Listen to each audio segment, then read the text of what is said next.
իշխանության ամբողջ շղթան տարբեր ուղղություններով անդադ զարգանալու է։ Սա առաջին հերթին հիմքում ունի նաև ընտրական տրամաբանություն,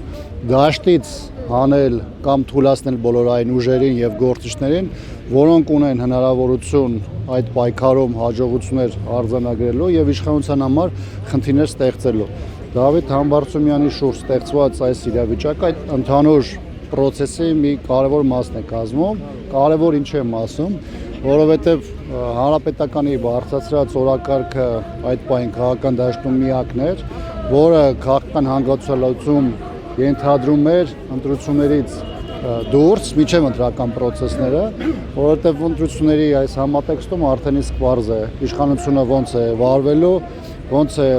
փորձելու իր առավելությունները ընդգծել եւ իր խնդիրները ստեղծելու ընդդիմադիր դաշտի համար։ Պարոն Աբրամյան, անցյալով եք խոսում միակներ, այսինքն էլ հույս չեք կապում impeachment-ի գործընթացի հետ, թե սպասում եք այլ իրողությունների։ Տեսեք, անցյալի հետ կապված ոչ թե խնդիրը անցյալում է, այլ քաղաքական հիմնական ուժերը իրենց մոտեցումները, դիրքորոշումները արտահայտել են։ Հիմնական քաղաքական մոտեցումները հիմնված է մյուս ուժերի ընտրական տրամաբանության ներքո եւ բնականաբար այս իրավիճակում խոսույթը հենց դրա հիման վրա էլ կառուցվում է։